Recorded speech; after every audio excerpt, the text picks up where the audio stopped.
रात के तकरीबन 12 बज चुके थे। रात बिल्कुल सन्नाटा था।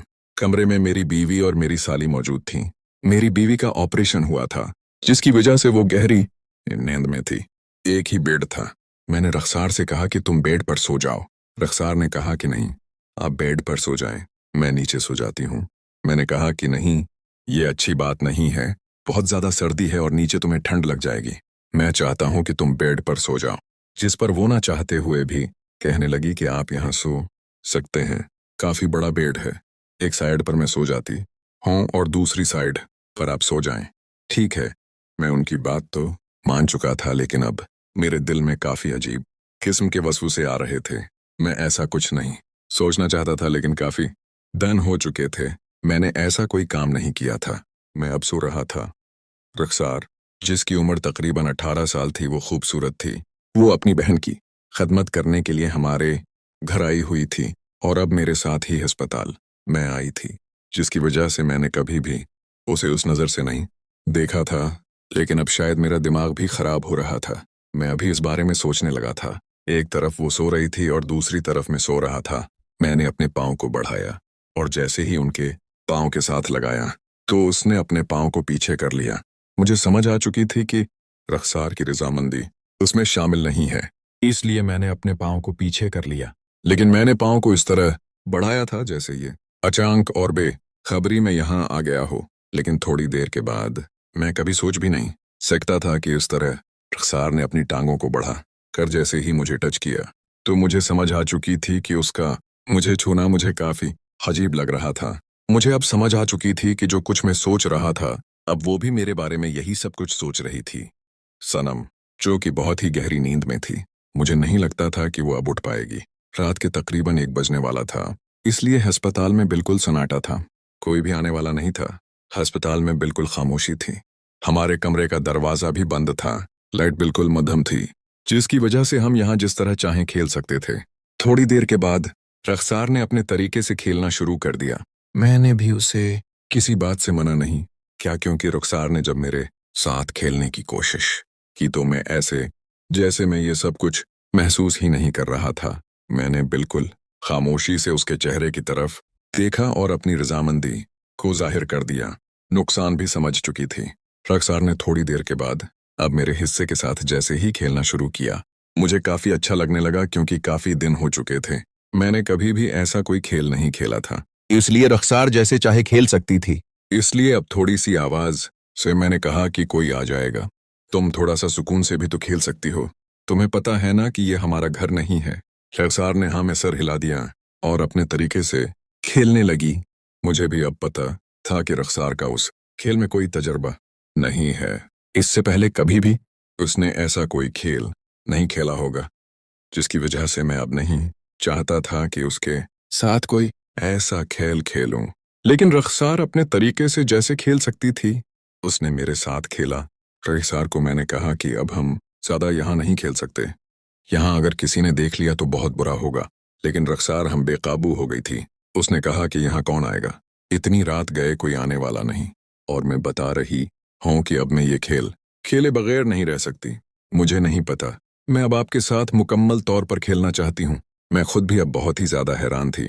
मुझे अब रखसार ने कुछ से पोजीशन बनाकर दे चुकी थी।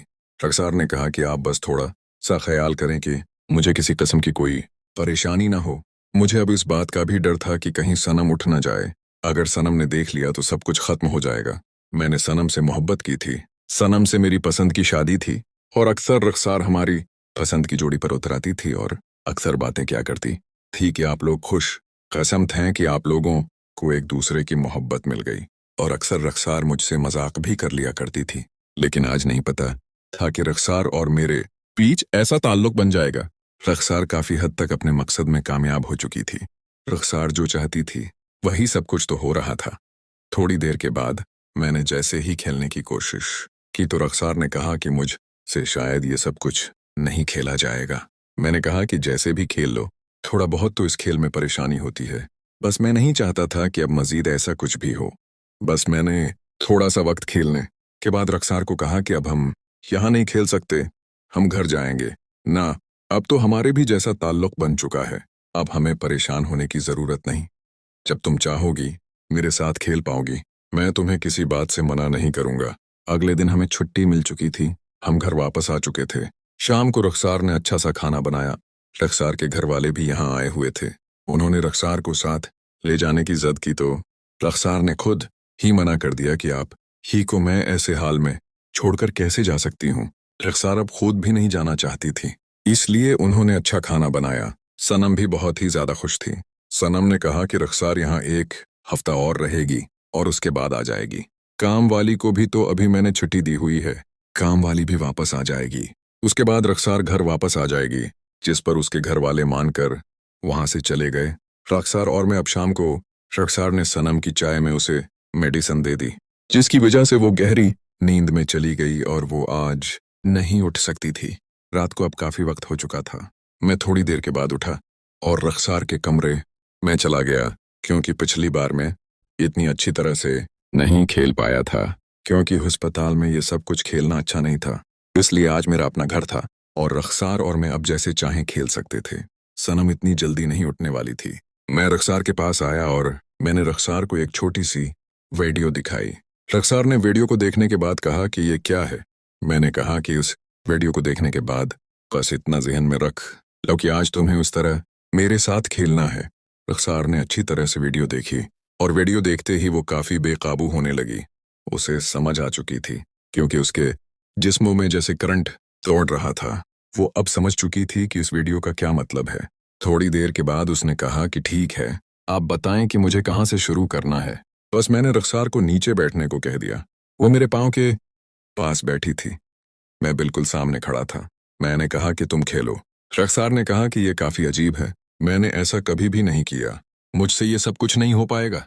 मैंने कहा कि रखसार, तुम खेलना चाहती हो या नहीं? हाँ, ठीक है, मैं खेलना चाहती हूँ, लेकिन ये आप ठीक नहीं कर रहे। मैंने आपको कहा है ना कि मुझे उस काम से घिन आती है, मैं ऐसा नहीं कर सकती। मैंने कहा रुखसार, मुझे उस काम को हर कीमत पर तुमसे करवाना है। मैं चाहता हूँ कि मैं आज मुकम्मल तौर पर खेल पाऊँ, क्योंकि मैं कभी भी सनम के साथ भी ऐसे नहीं खेल पाया। लेकिन मेरे दिल में बहुत सारे अरमान थे कि मैं उस तरह का खेल खेल पाऊँ। आखिरकार मैंने रखसार को मना ही लिया। शुरू में तो रखसार से सही तौर पर खेला नहीं जा रहा था। थोड़ी देर के बाद रखसार ने अच्छा खेलना शुरू कर दिया था। रखसार को मैंने कहा कि अब कैसा लग रहा है। रखसार ने कहा कि शुरू में तो मुझे भी काफी अजीब लग रहा था, लेकिन अब तो मुझे अच्छा लग रहा है। अब तो जैसे मैंने देखा था बिल्कुल वैसे ही मैं सब खेलने में मसरूफ थी। थोड़ी देर के बाद मैंने रखसार को एक अच्छी सी पोजीशन बनाने को कहा, क्योंकि इस दिन मुकम्मल तौर पर हम नहीं खेल पाए थे। रखसार ने अच्छी तरह से पोजीशन बनाई। मैंने जैसे ही खेलने की कोशिश की तो रखसार ने कहा कि नहीं, मुझसे ये सब कुछ नहीं हो पाएगा। रखसान को मैंने कहा कि अब जो भी है तुम्हें मेरी बात माननी पड़ेगी। मैं तुम्हें बता रहा हूं कि अब हम अच्छी तरह से खेल सकते हैं। ऐसा मौके कभी कभी मिलता है। सनम को पता चल गया तो बहुत बुरा होगा, इसलिए तुम्हें अब ये सब कुछ मुकम्मल तौर पर खेलना है। मैं तो चाहता हूं कि हम दोनों तरीकों से खेलें। जिस पर रखसार ने कहा कि ये आप क्या कह रहे हैं। रखसार, जो कि अब ना चाहते हुए मेरी हर बात मान तो रही थी, लेकिन उसके दिल में काफी अजीब सवाल थे, क्योंकि उसे तो लगता था कि मुकम्मल तौर पर खेल वो खेल पाएगी, लेकिन जैसे जैसे ये खेल उसकी समझ में आ रहा था, वो उलझ रही थी।